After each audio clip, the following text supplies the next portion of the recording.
Planet Dolan. From stealthy cats to a world without disease, we answer some of your most burning questions about life. Hey there, my name is Melissa. I'll be reading out the questions and answers. It's my turn. It's Doopy time. Now I'm reading out the other stuff. Me! Yay! Ravenwolf14 asks, if all human life went extinct, what would be the last remaining evidence that we existed? The last remaining evidence of life would be fashion. My outfit can definitely stand the test of time. Check it. Pearls. These will never go out of style. White is always in. Always good to add these with whatever you put on. What about my outfit, Doopy? Do you think it's timeless? I just got this top last week. Oh, yeah, that's totally you. Super cute. Monuments and large structures such as the Hoover Dam, Great Wall of China, and Mount Rushmore are likely to last a very long time and withstand changes in climate. Nuclear waste stored in underground centers could last over 1 million years. However, space junk is likely to stick around the longest. This orbital debris will circle the Earth and not degrade over time.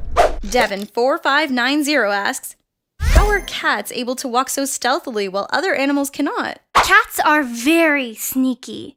They don't make much sound when they walk around. What was that? Well, like I was saying, cats are light and graceful with each step, and what was that? Did you see that? Am I just... never mind. Cats move in a much less energy-efficient way than other species. When we walk, each step helps propel us into the next using our hip joints. Cats, on the other hand, use movements that essentially cancel each other out, keeping their body weight even so their movements don't give them away. This is helpful since cats tend to stalk their prey. SungSky2301 asks, why do flies like things that smell bad?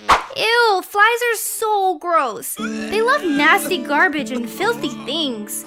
They're always flying around the nastiest things. You know, like hellbent. Yeah, well, maybe some of us don't enjoy smelling like fruits and flowers. Yuck. Here, try this new lavender papaya infusion spray. It's all natural and helps bring out the fine undertones in your body and block out the odor. Ah, no! Get that whale vomit away from me! Ah! Flies are attracted to rotting material because it is an ideal place for female flies to lay their eggs. Rotting food is damp and moist, and when the eggs hatch, the larvae can feed on the food. Although the rotting food would make us sick, hence the repellent scent, to flies it likely still contains nutrients. Savismate asks, what was the first ever football game ever recorded? Well, Dolan says that people call soccer football in other places in the world. I personally don't really follow it. I think it's kind of dumb and stuff. What? Doopy, you don't follow soccer? Oh, no. You need to try again. It's really interesting. It's fun. It's amazing. The sportsmanship or, like, the outfits, the team colors everyone wears, or, no, I mean, I'll take your word on it, or maybe I'll check it out later. Here, look at this. This is the one I wore back on my days on the team. What do you think? The first official game of soccer was a match between Barnes Football Club and Richmond Football Club on the 19th of December, 1863. The match was played at Limesfield on Bars Common in Mortlake and followed the formation of the Football Association, which established a single set of rules for the game. AnticsRTS asks, how do headphones work? Oh, headphones are a great way to brighten up your day. Workouts, walks. Picture like two little mouths whispering your favorite tunes while you rock out and do things in your day-to-day. I use them all the time. I have a pair with cat ears on them. Ooh, Doopy! What kind of music are you into? Those old school jams? Or do you crunk out to that techno beat? That pow, boom, boom, boom, pow stuff? Headphones and earphones work as tiny loudspeakers that move sound through the air enough so the wearer can hear it. This is done through electrical signals that move through cables and a coil attached to a magnet. This turns the coil into an electromagnet, moving the magnet back and forth at different speeds and distances. This magnet then vibrates a cone, which sends the signals out into the air. It works similarly to a drum that vibrates when struck. moving the air in front of it. Scotsman Elmer asks, what would the world be like if we eradicated all diseases? The world would look so fabulous. Everyone would be beautiful and pristine. No uggos or saggy faces. No smelly demons either. It would be a dream come true. I can already imagine it. Scientists, get on that. If all disease was eradicated, those associated with the treatment of illness would lose their jobs. Those such as doctors, nurses, and pharmaceutical workers. Apart from job loss, it would also put an immense strain on the population, especially already overpopulated cities around the world. However, disease eradication could help lift people out of poverty in areas that are particularly affected, such as Africa. The lonely HobbitYT asks, how would life be now if we lost World War II?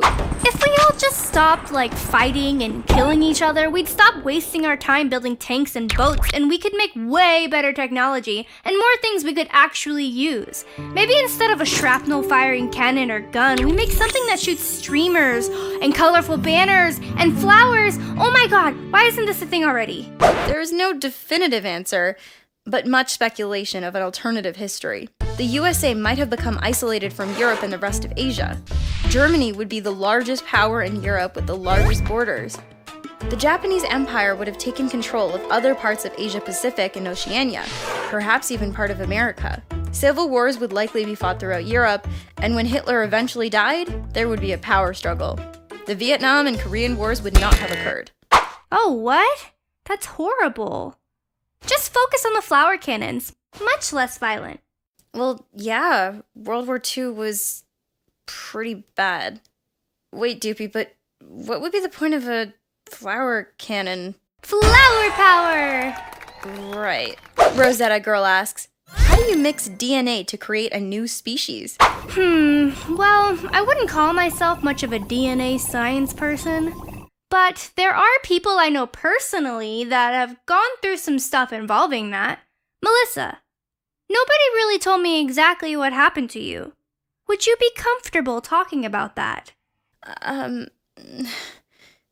Maybe just go ask Dolan about it? Sorry. Oh, okay, sure thing. I'll give you some space. You do your thing. It is almost impossible to create an entirely new species or hybrid by simply mixing DNA. However, scientists do introduce human genes to mice in lab experiments. This could be done to an extent that it becomes a synthetic species of mouse, if it could no longer breed with a normal mouse. But an animal that is a new hybrid of some sort would likely not function properly at all. Doopy, boy, what's up? Hey, Dolan, do you think you could tell me why Melissa is, a bird? I don't know. Go ask Melissa. Go ask Dolan. Go ask Pringle. Yo, dupes, check out this sweet trick. Did you find out what you were looking for? Definitely. Phenomenon asks, why can't you hum while your nose is plugged? While your nose is plugged? I don't know. I don't have much trouble with that, actually. It just sounds a bit muffled, like I'm underwater or something. I wonder if someone underwater could do it.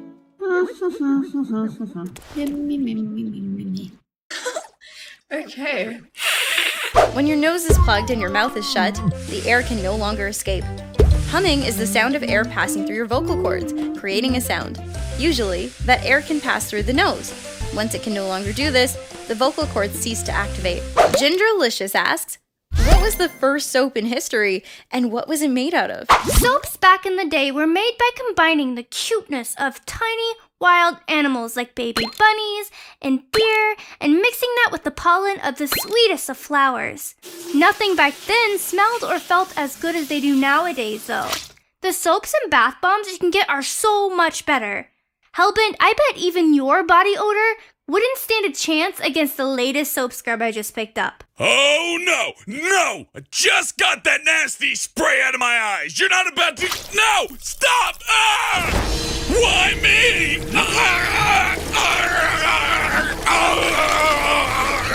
The oldest soap discovered was from ancient Babylon. Found in clay cylinders, this soap dates back to 2800 BC and was made from boiled fats and ashes. Most early soaps were made using similar methods.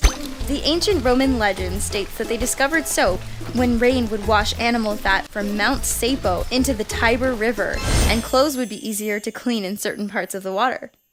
Oh my gosh, Hellbent, you smell ravishing. Like a bouquet of adorable flowers. Oh, I admit, I'm a little turned on right now. Nixium, you are the worst character on this entire channel. Anyway, that's it. Thanks for watching. Have a good one!